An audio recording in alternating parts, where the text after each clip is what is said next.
Komrat munisipiyasının avtostansiyasi bu sabah sıraya göre çalışardı. Reysler işlerdiler nice lazım. Pasajırlar biletleri satın alardılar. Ama insan çok yoktu. Avtostansiyanın başı Vladimir Çıban nişanadı ki reyslerin pahası çoya büyülmedi. Ama bu var nasıl isilsin pasajırların sayısını.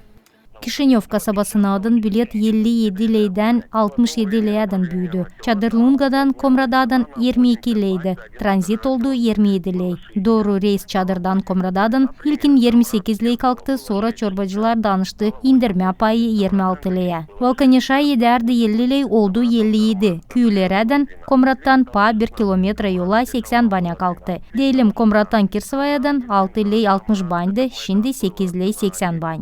Voditeller umutlanırlar hani biletlerin pahaların büyülmesi yardım edecek onlara kimi harcamakları kapama, bağlı petrolmaların satın alınmasından hangisi gün günden hep kalkır. Komrat'tan Kişinyova'dan 10 liraya bilet pahalandı. Bu dil pek çok.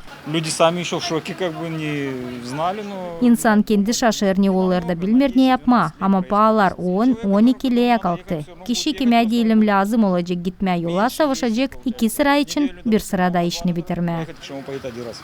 За один раз постараться сделать все свое дело.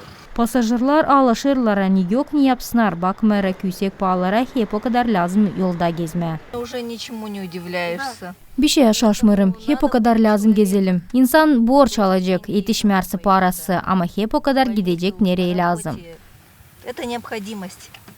Относимся к этому, конечно, хотелось бы положительно. İsterdik ki bir paha olsun değişmesin. Niçin ki pahalar yükselir, kazanç parası da insanın küçük. Из-за того, что и так цены, зарплаты довольно-таки маленькие, для того, чтобы компенсировать это все. Я вам скажу, что это не очень нас устраивает. Diliz kayıl bunundan. Pensiyalar küçük, kazanç parası küçük. İnsana ise bolnitsaya ya başka işler için lazım gitmeye. Yok ne yapalım. Или идти в центр, или по другим услугам. И, конечно, не устраивает. Moldova Devleti'nin infrastruktura hem ilerletmek ministerliği hem avtomobilistlerin asosiyasyasının temsilcileri küçük ayın 10'unda pahaların yükselmesi için laflaştılar. Ondan sonra nice vaditeller küçük ayın 7'sinden 9'una miting geçirdiler. O üzere ki petrolmaların pahası pek yükseldi. Людмила Новак, Влад Табачук, Мария Казаку, ГРТ Haberler.